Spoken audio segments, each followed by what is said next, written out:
Bismillahirrahmanirrahim. Alhamdulillahi alamin.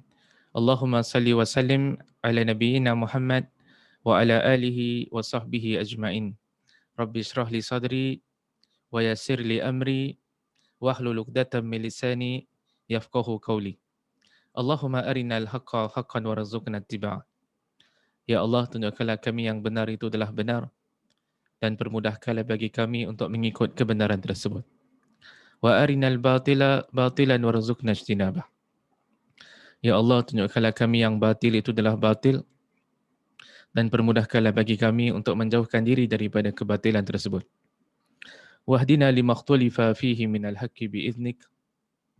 Bila kami petunjuk dalam isu-isu yang diperselisihkan dengan izinmu, innaka tahdi man tasha ila sirati mustaqim. Sungguhnya engkaulah yang memberikan petunjuk kepada siapa yang kau inginkan ke jalan yang lurus.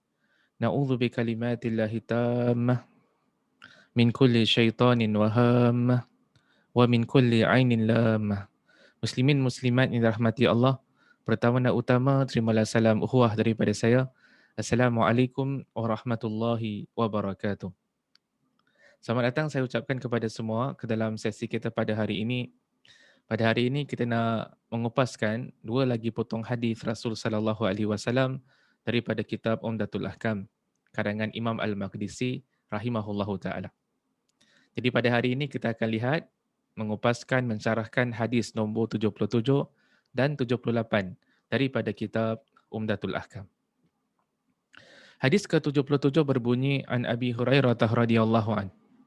Anna Rasulullah sallallahu alaihi wasallam qala, "Idza shalla ahadukum lin-nas falyukhaffif, fa inna fihim ad-dha'if was-saqim wa dhal hajah, wa idza shalla ahadukum li nafsihi falyutawwil ma syaa." Daripada Abu Hurairah radhiyallahu an, bahwasanya Rasulullah sallallahu alaihi wasallam bersabda, jika salah seorang antara kamu mengimami manusia, hendaklah dia meringankan salatnya. Kerana yang mengikutimu ada orang lemah, ada orang sakit dan ada orang yang ada keperluan. Namun jika antara kamu salat bersendirian, sila panjangkan salat kamu mengikut kehendak kamu. Hadis yang diriwayatkan oleh Imam Al-Bukhari, hadis yang diriwayatkan oleh Imam Muslim rahimahumullahu taala. Jadi kita lihat hadis yang baru kita bacakan tadi merupakan nasihat, pesanan yang diberikan oleh Nabi sallallahu alaihi wasallam kepada golongan para imam di kalangan sahabat Nabi sallallahu alaihi wasallam. Nak jadi seorang imam ni dia memerlukan kena patuhlah kepada garis panduan ataupun adab-adab yang tertentu sebagaimana yang diajarkan oleh Rasul sallallahu alaihi wasallam. Maka apakah antara adab-adab ataupun pesanan Nabi sallallahu alaihi wasallam kepada golongan para imam? Yang pertama sekali, hendaklah imam meringankan salat kerana meraihkan golongan yang lemah, golongan yang sakit dan golongan yang ada keperluan. Jadi imam ni, Nabi SAW pesan, janganlah terlalu memanjangkan salat sampai memberikan kesusahan, kesukaran, kemudaratan kepada golongan makmum. Solat berjemaah ni yang join, yang masuk solat jemaah, makmumnya berbeza-beza. Ada barangkali orang muda, ada yang barangkali sudah lanjut usia, ada yang join jemaah adalah orang yang sihat, ada pula orang yang sakit, ada yang barangkali join jemaah dia lepas tu dia tak ada kerja, tapi ada juga yang join solat jemaah lepas tu barangkali dia ada keperluan kan, ataupun pekerjaan. Maka Nabi SAW mengajarkan kepada golongan para imam, kalau jadi imam, hendaklah meraihkan keadaan golongan makmum yang kat belakang. Dekat belakang tu barangkali ada orang yang lemah. Dekat belakang tu barangkali ada orang yang sakit. Dan dekat belakang tu iaitu golongan makmum, barangkali ada orang yang mempunyai keperluan, keuzuran. Maka Nabi SAW pesan kepada golongan para imam di kalangan sahabat, kalau jadi imam, ringankan solat. Yang dimaksudkan dengan ringankan solat, jangan terlalu memanjangkan solat. Itu merupakan pesanan Rasul SAW. Tapi boleh tak kita panjangkan solat? Kata para ulama boleh. Bila boleh kita panjangkan solat? Kan kata para ulama ataupun sebagaimana yang dipesan oleh Nabi sallallahu alaihi wasallam dalam hadis tadi, boleh panjangkan solat sekiranya solat bersendirian. Kalau kita tak solat jemaah, kita solat bersendirian, kita nak panjangkan solat kita, falyatafaddal, silakan. Kan? Tapi kalau solat berjemaah, kalau boleh jangan terlalu memanjangkan solat kerana meraihkan golongan makmum yang berada di belakang. Hadis ke-78 yang kita nak syarahkan pada hari ini, wa ma fi ma'nahu min hadis Abi Mas'ud Al-Ansari radhiyallahu anhu. Qala ja'a rajulun ila Rasulillah sallallahu alaihi wasallam. Faqala inni lata'akharu an salati subh min ajli fulan mimma yutilu bina. Qala fama ra'aitu an-nabiy sallallahu alaihi wasallam ghadiba fi mau'izatin qattu ashadda mimma ghadiba yawma idzin. Faqala ya ayyuhan nas inna minkum munafirin fa ayyukum amma an-nas falyujiz fa inna min waraihi al-kabir wad-dha'if wa dhal hajah. Yang artinya, semakna dengan hadis sebelum ini, hadis daripada Abu Mas'ud Al-Ansari radhiyallahu an. Seorang lelaki menemui Rasulullah sallallahu alaihi wasallam sambil mengeluhkan kemarahannya. Saya tidak datang solat subuh kerana imamnya adalah si fulan yang solatnya sangat panjang sekali. Tambah Abu Mas'ud Al-Ansari radhiyallahu an, belum pernah aku lihat kemarahan Nabi Muhammad sallallahu alaihi wasallam sebegitu.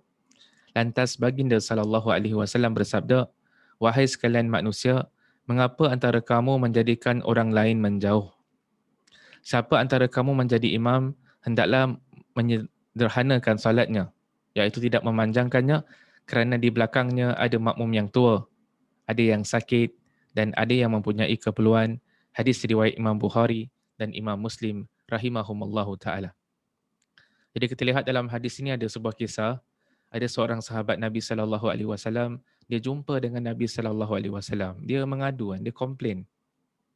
Dia komplain dekat Nabi sallallahu alaihi wasallam, ada seorang imam ni di kalangan sahabat, kalau solat ni terlalu panjang, terlalu lama sampai memberikan kemudaratan ataupun kesusahan kepada golongan para makmum. Oleh kerana imam ni solat terlalu lama, maka makmum ini, ada seorang sahabat ni, dia tak join solat tu.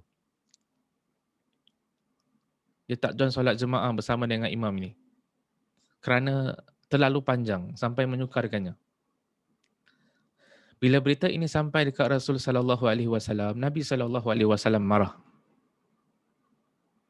Lalu Nabi berpesan kepada para sahabat, kan, sesiapa sahaja yang menjadi imam hendaklah meringankan solat kerana meraihkan keadaan makmum yang berada di belakang.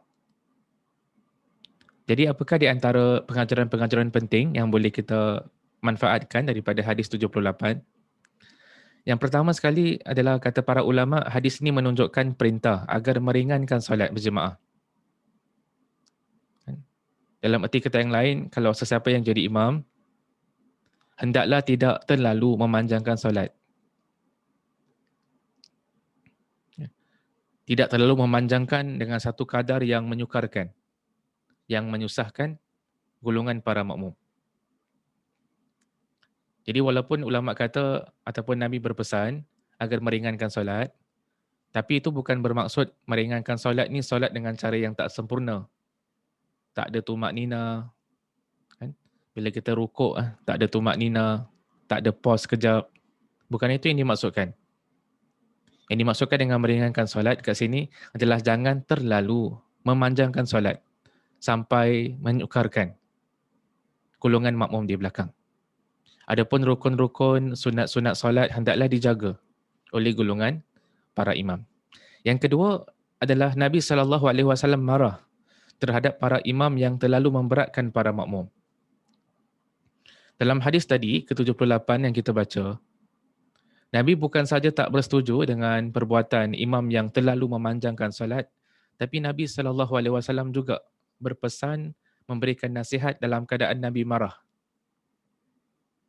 Sampai sahabat yang riwayatkan hadis tadi, dia kata yang dia tak pernah nampak Nabi SAW marah sedemikian rupa. Jadi ini menunjukkan yang tak kala mana Nabi SAW memberikan pesanan tu, memberikan nasihat, Pada ketika itu Nabi SAW marah.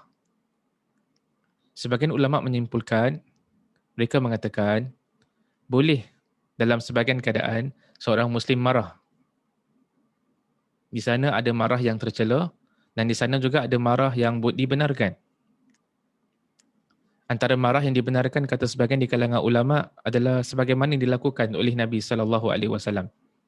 Nabi memberikan pesanan, kan? Nabi mengajar para sahabat dengan menggunakan pendekatan marah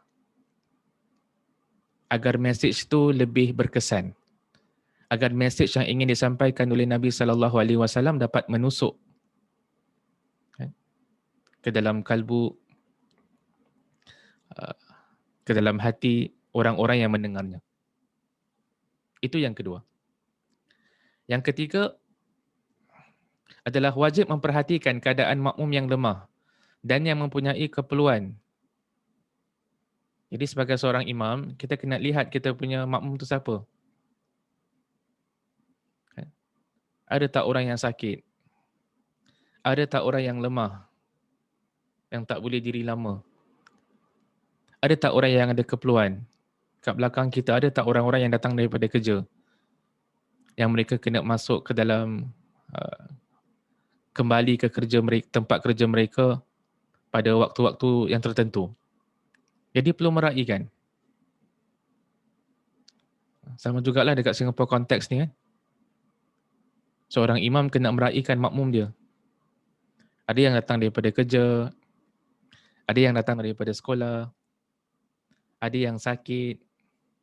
Kan? Jadi kena meraihkan. Jangan terlalu memanjangkan solat sampai menyukarkan golongan makmum yang berada di belakang.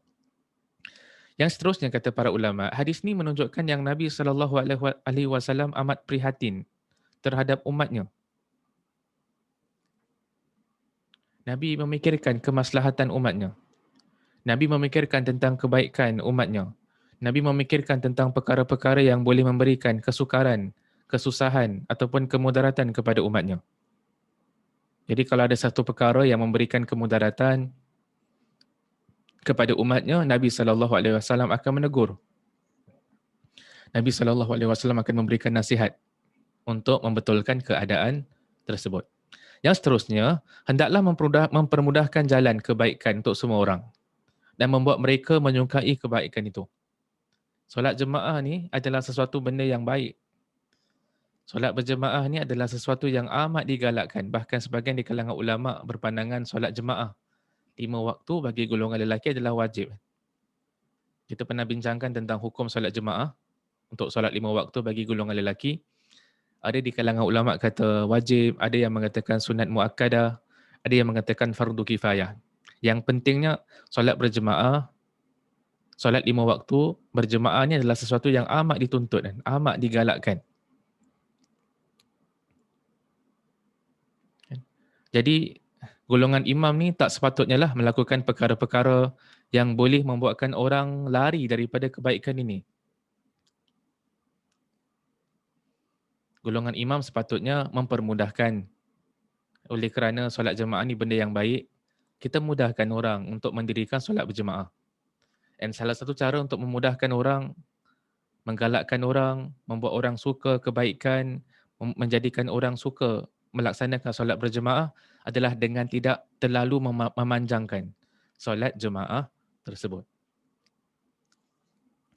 Yang terakhir sekali, yang lebih utama ketika memberikan nasihat adalah tidak menentukan siapa yang melakukan kesalahan tersebut, melainkan terdapat kemaslahatan untuk melakukan sedemikian rupa.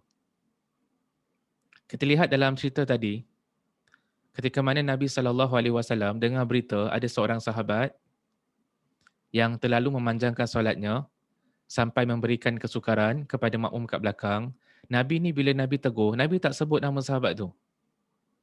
Nabi tak sebut siapa nama imam tadi tu yang panjangkan solat. Nabi cuma sebut secara umum je. Itu yang membuatkan sebahagian di kalangan ulama berpandangan, ketika mana kita memberikan nasihat, kalau tak ada kemaslahatan, kalau tak ada keperluan untuk menyebut nama orang yang melakukan kesalahan tu, tak perlu disebutkan. Gunakan pendekatan umum. Yang pentingnya message tu sampai. kepada the audience, kepada orang yang mendengar nasihat tu. Tak perlu kita nak tentukan siapa nama dia. Melainkan dalam kes-kes yang terkecuali, dalam kes-kes yang tertentu, kalau sekiranya ada kemaslahatan untuk menyebutkan nama orang yang melakukan kesalahan, baru boleh disebut. Tapi yang lebih baik adalah menggunakan pendekatan umum. Sampaikan mesej secara umum tanpa menyebutkan nama orang yang melakukan kesalahan tersebut. Kerana niat orang yang memberikan nasihat bukan untuk memalukan. Bukan untuk memalukan orang yang melakukan kesalahan. Tetapi untuk memperbaiki keadaan tersebut. Itulah dua hadis yang saya nak kongsi pada hari ini, hadis 77 dan 78. Kalau sekiranya ada kebenaran dalam apa yang saya sampaikan, itu datang daripada Allah Subhanahu Wa Taala. Kalau sekiranya ada kesalahan, kesilapan, kekurangan dalam penyampaian, itu datang daripada diri saya sendiri. Saya minta ampun kepada Allah dan saya bertaubat kepadanya. Kita tutup dengan tasbih kafarah. Subhanakallahumma wa bihamdika asyhadu an la ilaha illa anta astaghfiruka wa atubu ilaik. Sekian, Assalamualaikum warahmatullahi wabarakatuh.